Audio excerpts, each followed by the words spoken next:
Hello everyone, this is Chris and Jess on Blue Pearl. We hope everybody's having a good day. We sure are here in San Carlos, Mexico. This week's video is about some big news that we have to share with all of our faithful followers. And a few stories. And a few stories for sure. Anyway, one of the stories that we have is... Last summer while we were in La Cruz, Mexico, I got really sick. To the point where I actually had thoughts that I may not survive. My entire body ached, my bones hurt. I couldn't get out of bed. And when I did, I could barely make it down into the salon, and all I had to do is sit back down again and sit or sleep. I probably ate an equivalent of one meal in an entire week. I ran 103 fever. I had a headache like I've never experienced, and I get migraines. It was the strangest sickness I have ever had, and it was the worst thing I've ever lived through, to be honest with you. Finally, we did some research on all of the symptoms, and we came up with dengue fever. And right when I started feeling a little bit better, Chris got it. And he went through the same thing exactly as I did 1 week later. And it was a very tough time in our lives, honestly. Unfortunately, a few months later, we started realizing that we were losing hair. Lots and lots of hair. And we looked it up on the internet. You know, one of the side effects for having dengue fever was hair loss. So by early December, we had lost at least, if not more, 50% of our hair. And you can see in some of our videos, if you look closely, our scalp is starting to show in certain areas, and it got so bad I actually bought a couple of wigs because I did not know how much more hair I was going to lose. We finally broke down and went to the salon and just had all of our hair cut off, which many of you have asked, what happened to your hair? And yes, I miss my hair, and I know you miss your hair, but we had to cut it all off because our hair was growing back in, and it was this long. It's just taking a long time for it to grow back in, but it's coming back in. It's coming back in nice and thick and full, and we're very pleased, so very pleased to have our hair back. But I did have this most long and luxurious ponytail you've ever seen. Anyway, so that is the reason behind our cutting our hair off. So we've been on board for 3 years, pretty much full time. 2 of the years we went back to the States for Thanksgiving and Christmas. But other than that, we've been full-time liveaboards. It's been quite an adventure. A lot of work. Probably most people, landlubbers, don't have any idea, like we didn't, how much work there is on a boat, and challenges. The stress. Yeah, challenges and the stress is what I was thinking of. Yeah. That comes along with being a cruiser. Full-time boat life. Yeah, a lot of people just have 6 months on, 6 months off. We are on board at least 10 months a year. Many of you followers know how much work we put onto this boat and how much stress is involved, and a lot of times we try to decide, you know, is it worth it or not. But you know what, she'll say it's 90% horrible and 10% awesome. I'm going to give it a 20% awesome, 80% horrible. Stressful, expensive, dreadful. Boats break. Sure, and it's, you know, your boat moves everywhere you go, and it's like yesterday we couldn't even hardly stand up on this boat because of the swell that was coming in and hitting us broadside. Hold on.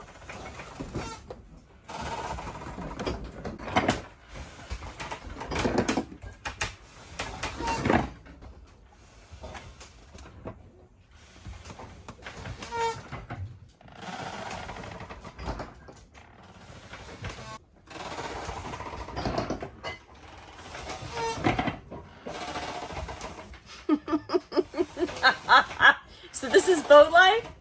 I don't know what this is. So for those of you that think this is all about palm trees and white sand beaches, it is for 20% of the time. Or 10% of the time. But you know, boats break. There's maintenance. It just happens. These are all disconnected wires that don't do anything. Nothing. Our generator was a nightmare. How do you feel right now? Hopeful. Okay, here we go.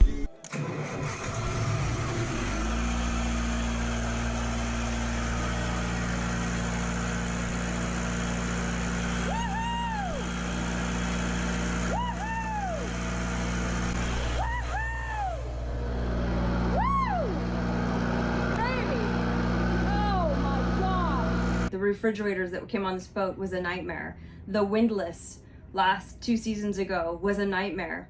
So, fun fact, the dinghy's broke, the windlass is broke, and the refrigerator quit working again. If the dishwasher is pouring out water.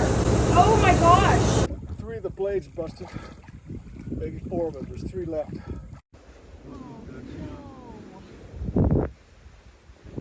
That's not good at all. But since then, they've all been replaced or refurbished, and it's better now. But there's still maintenance, and there's still always so much boat work. Even a new generator requires filter changes, and maybe a part that came on the generator was faulty, so you have to replace it. Yeah, the diesel fuel lift pump has gone bad at 300 hours. So things happen on boats. You're always polishing, you're always cleaning. Bottom jobs are always needing to be done.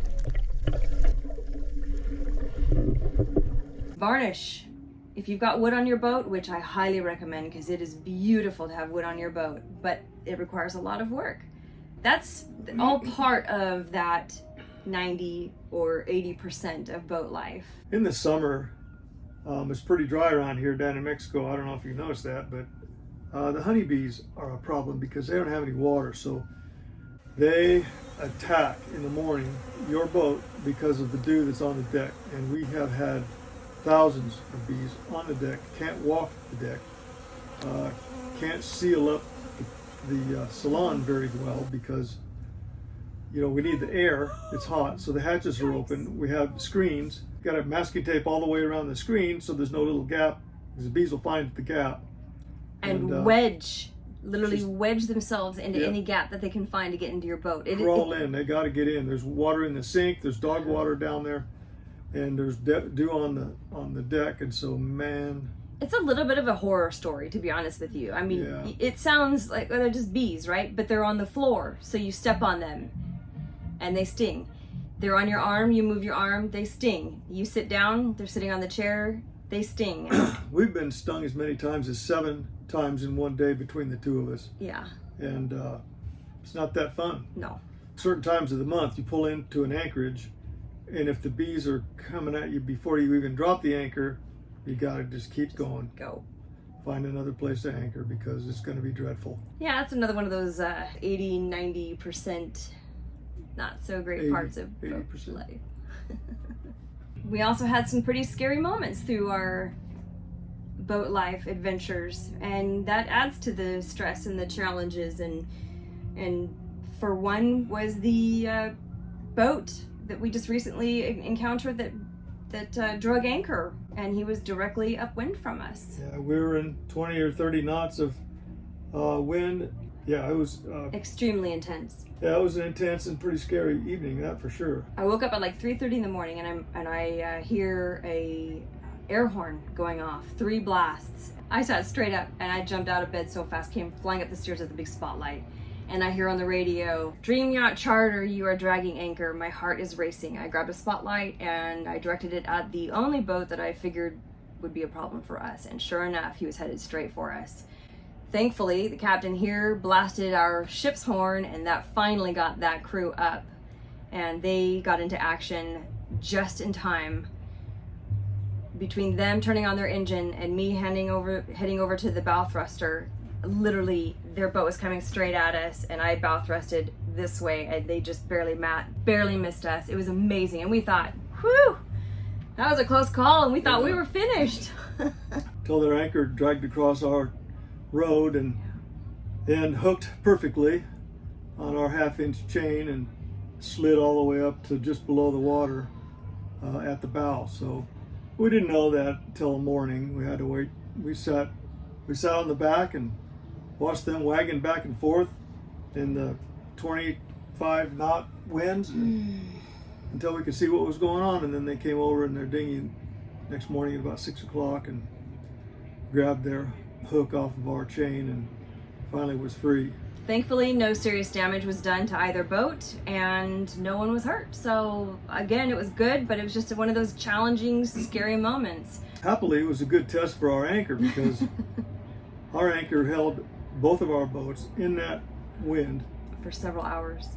for several hours, yeah, for sure. Another scary moment was the first time we lost steering. We were heading into Bonanza and 20 plus knot winds. We were in about 35 feet of water and I had zero steering. We had to just drop all the sails. It was terrible. She was at the helm and you could just spin the wheel. And it would just go. It'd be nothing, did nothing for the boat. I mean, that was pretty doggone terrifying. It was terrifying. We had just passed a really, really rough, rocky shore, and we were headed towards the beach. So that was just awesome.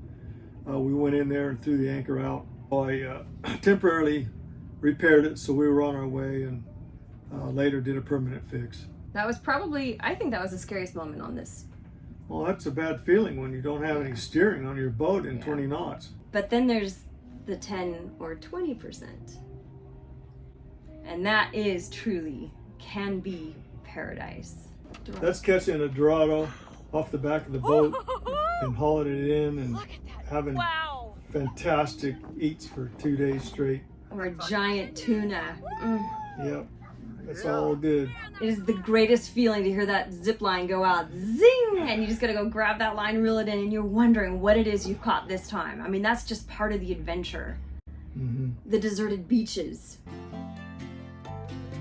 It is so clear and beautiful. It's beautiful. Oh, wow.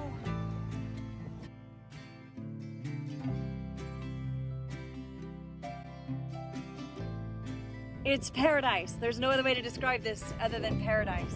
Not to mention the snorkeling and the diving that we've done is just off the chart.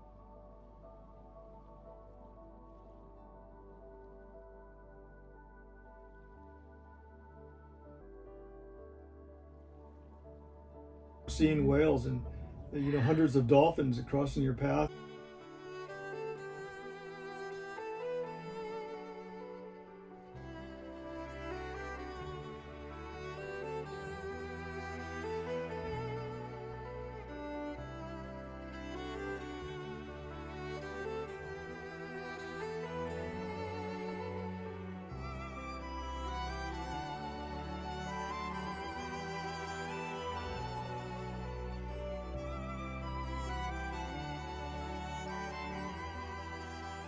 Sailing in perfect wind, which doesn't happen very often because usually when you sail you have a destination, but sometimes...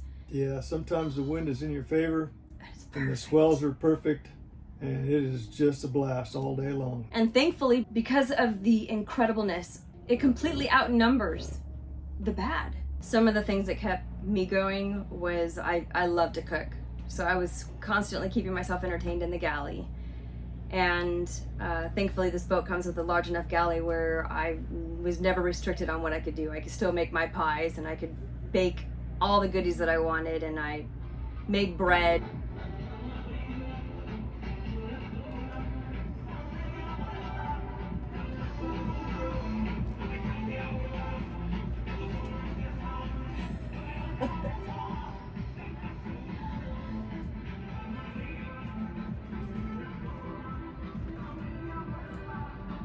Okay, the boat's almost gone. Hang tight. One of the other things that kept me going was creating these videos. I have loved every minute. They've been a lot of work, but I've absolutely loved creating them. And the positive feedback that I get from them is just really has been a boost for me. It's my creative outlet to create these videos and to know that we'll have them for a lifetime, that we can look back anytime to see our whole life adventure on this boat. You betcha. Amen. It's been awesome. Yeah, those days on a deserted beach where we have the whole thing for ourselves, man, those are the times that I'm gonna remember. All the beautiful shells we've seen and collected, the white sandy beaches, the gorgeous rock formations, the crystal clear water. Oh my goodness. Yeah, when you have 60 or 80 feet of crystal clear gin-like water, hey, it's pretty great down there. It really doesn't get much better than that. Check out the wildlife. Anyway, so this month we've been on board 3 years. We bought the boat in May 3 years ago in La Paz, Mexico. We're still in Mexico. We've cruised up and down the Sea of Cortez, I don't know how many times. 3 times, probably 4 times. And got to know a lot of people, got to know a lot of places, We got our favorites now. We're familiar with it. It's pretty crazy Hold on. how comfortable it got. Hold on, I'm sorry. This boat is he just hanging out there? Is he still Is leaving? that going to be a It's like problem? really loud.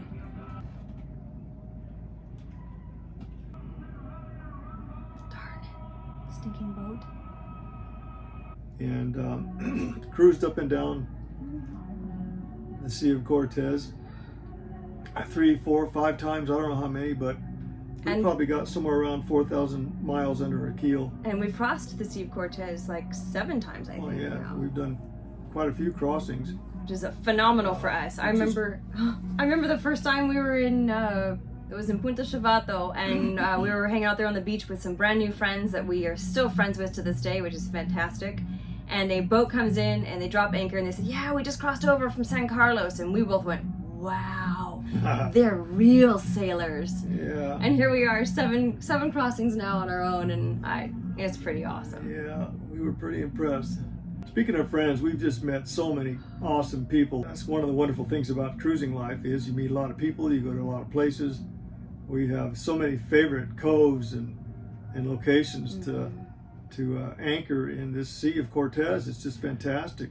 We've been to the top and bottom, all the way down to actually down to the Pacific in Puerto Vallarta, all the way to Puerto Penasco, which is what, 700 miles? I don't know, something like that. But we've been up and down that path, or some variation of that path, 4 times, 5 times. I don't know how many times. I don't How many know. times? I've lost count. Anyway, we got about 4,000 miles under the keel so far.